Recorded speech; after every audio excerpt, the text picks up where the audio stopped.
Everybody's screaming, everyone's crying. So what's the occasion?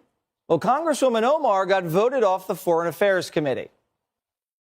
The question is on adoption of the resolution. Those in favor say aye. Aye. Those in favor say no. No.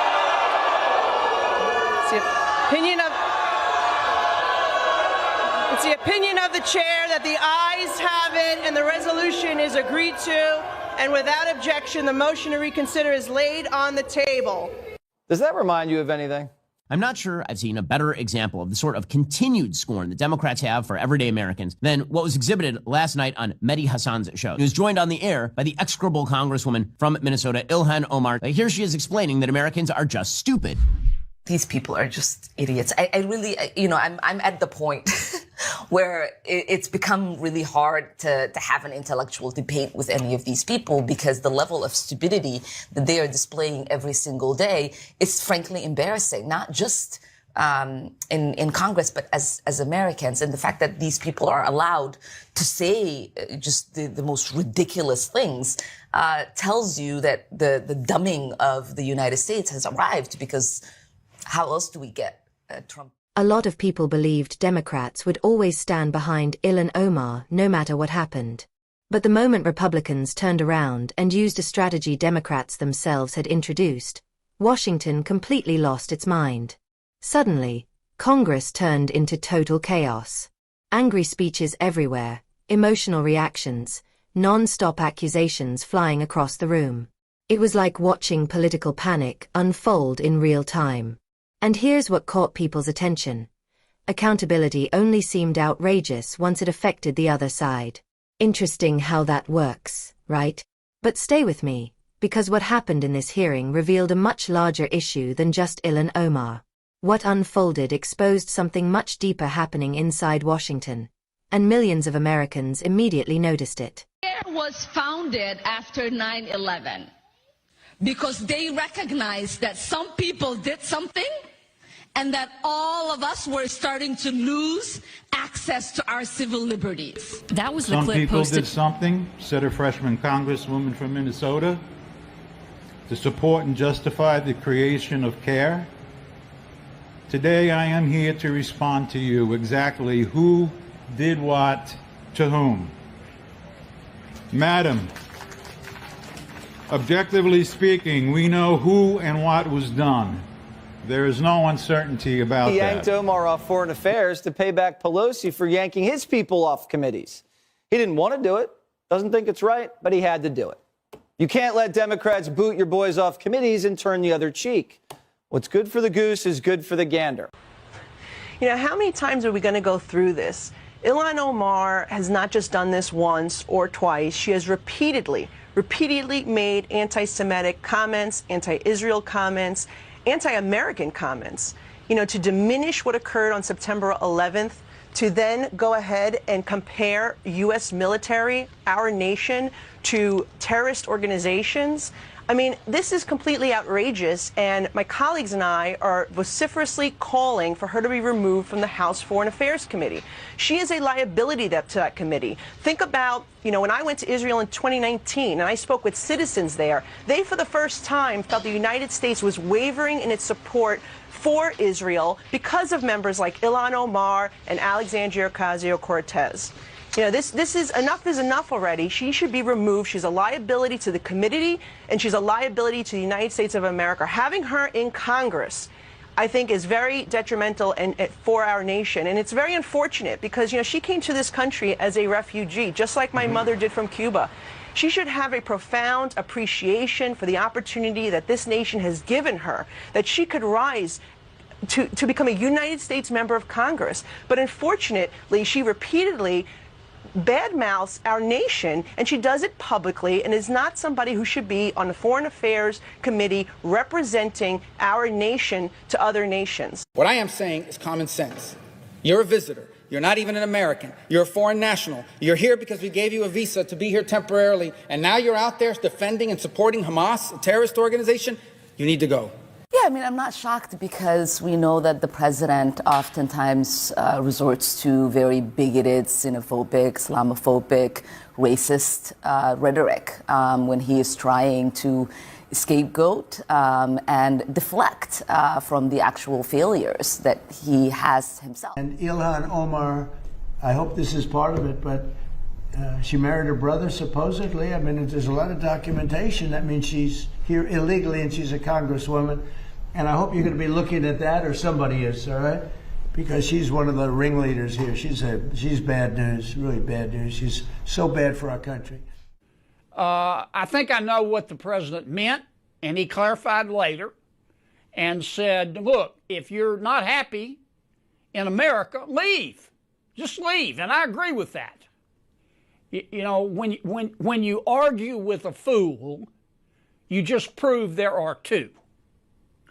And I consider Congresswoman Omar, I consider them to be fools.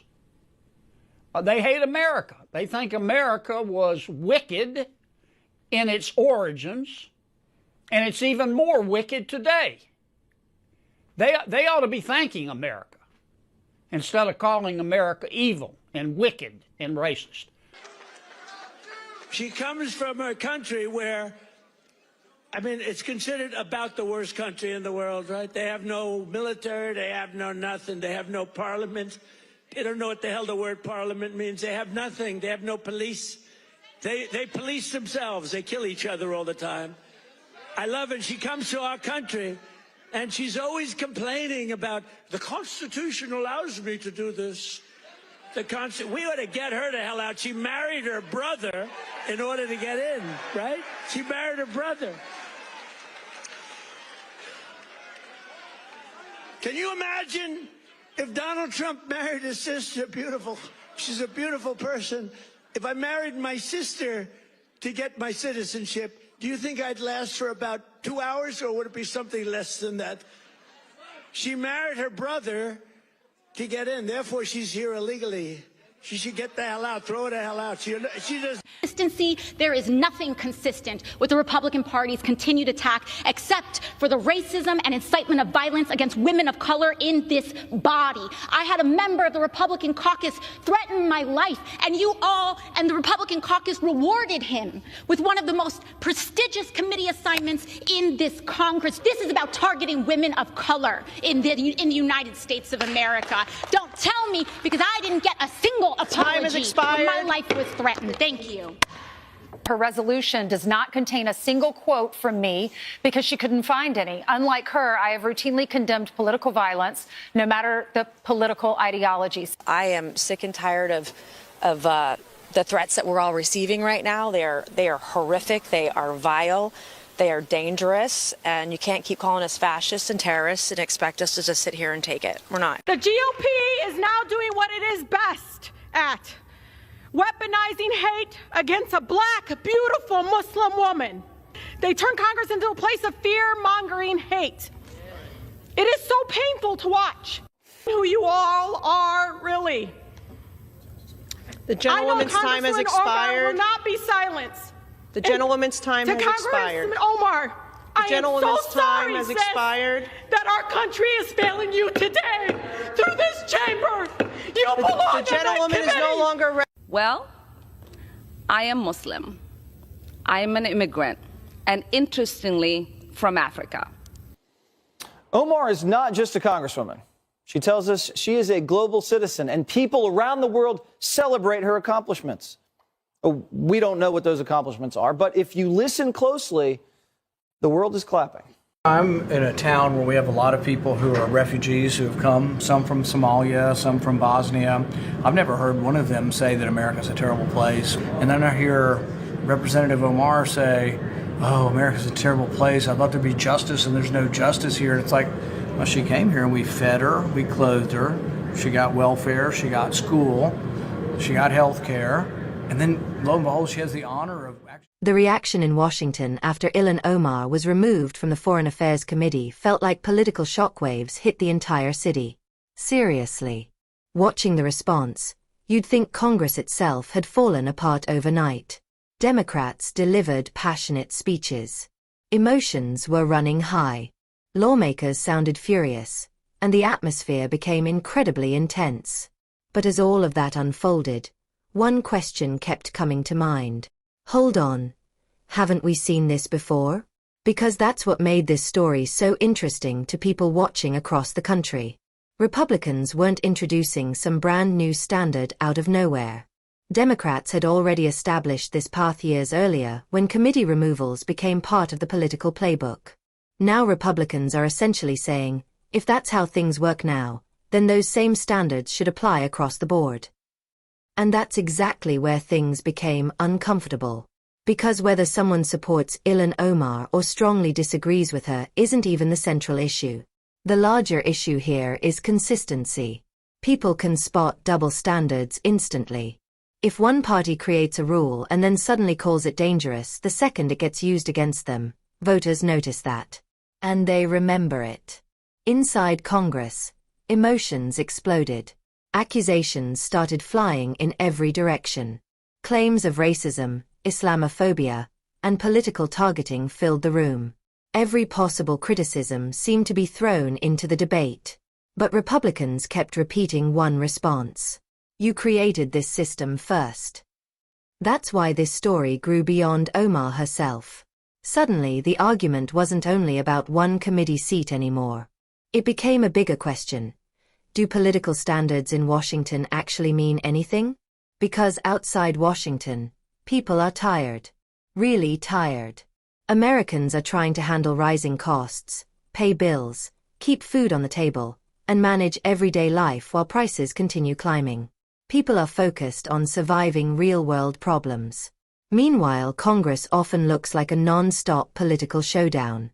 And that's where frustration starts growing. Most people watching at home aren't obsessed with committee procedures or inside political strategy. What they care about is fairness. Simple fairness. If rules exist, people expect those rules to apply equally. That's how life works. If a manager punishes one employee but gives another a free pass for identical behavior, employees lose respect.